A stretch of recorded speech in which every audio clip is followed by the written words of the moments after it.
I started writing Summertime Punchline at the sort of tail end of pandemic, peak pandemic.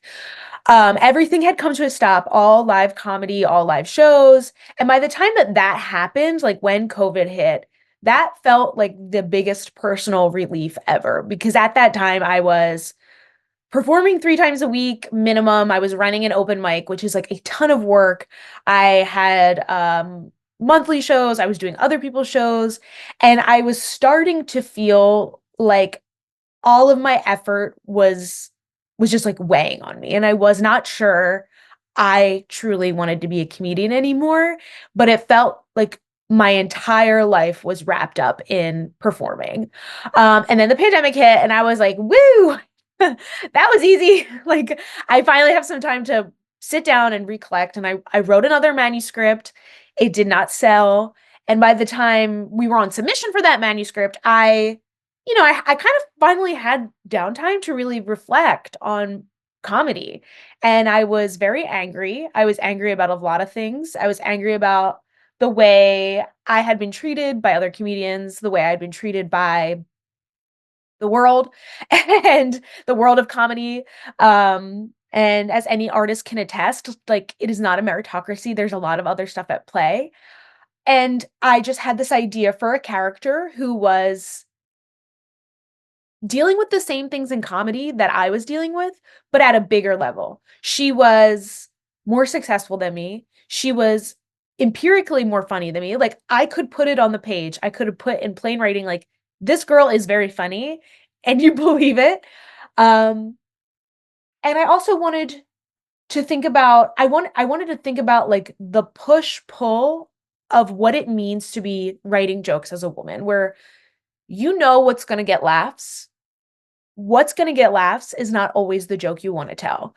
Um, and I had that, and that was, like, my basis. That felt like a funny comedic premise was, like, what if the side character was the main character? So in a rom-com, you have, like, the woman who picks up the phone and calls her bestie and is like, "I don't know what to do," and the best friend makes a 15-second cameo where she's like, "You got it, girl." We hang up, we never see that character again. What if she was the main character?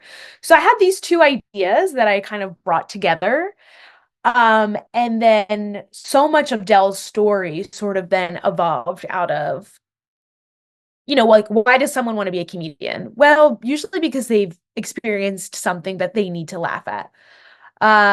What is she running from? What does she want? All of the sort of more of the story really emerged once I had the core character of like she's a comedian who's about to break out and she feels very she's a lot of ambiguous feelings about it. And unpacking that. So when we meet Dell, she just found out she's like getting into this festival. Her life's about to change. She just quit her job working at a comedy club that's sort of like the Comedy Cellar. So she gets to perform. She's a waitress. It's all that very much like stand-up comedy traditional world. She has a busy day ahead of her. She's running around kind of doing some errands when she decides to pop into her new boyfriend's apartment and she catches him cheating on her with her roommate that she hates. So, in a very classic kind of New York minute, so to speak, everything about Dell's life is turned on its head. She knows she can't stay in her apartment because he cheated on her with her roommate who like hates her. And she also realizes that a lot of her jokes are about um like herself in this relationship. Like, isn't it so funny that a trashy girl like me from Jersey is dating this hot, modelly New York prince boy? And part of the story is Dell is not the most like fiscally responsible person. There's jokes about her being afraid of online banking and keeping her money in a snow boot. Um, and part of that like really was like me making opportunities for her to have to return to her hometown on the Jersey Shore, where she never wanted to go back to. She wanted to make it in the big city, but she tells herself this is temporary. It's just until I get back on my feet. And she heads back to the tiny little freckle of an island hanging off the South Jersey Shore, called Evergreen. And that's sort of where it all it all changes. So my next book is called 32 Days in May, and we announced that it had sold to Avon, to my same editor, which I'm so excited. I love my editor. It will be coming out in May 2025. It is another romance. It is not about a comedian. It is about a young woman who has spent her 20s grinding at an ad agency, which is also a part of my life. um, and she has been recently diagnosed with lupus, and it has been an autoimmune disease that has really impacted her life. And she moves into her parents' beach house in Evergreen to sort of ghost her entire life and just fall off the face of the earth.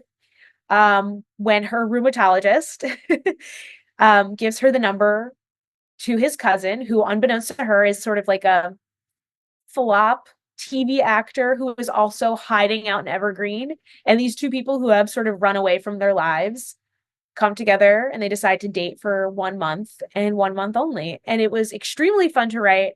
And I hope it's really fun to read as well.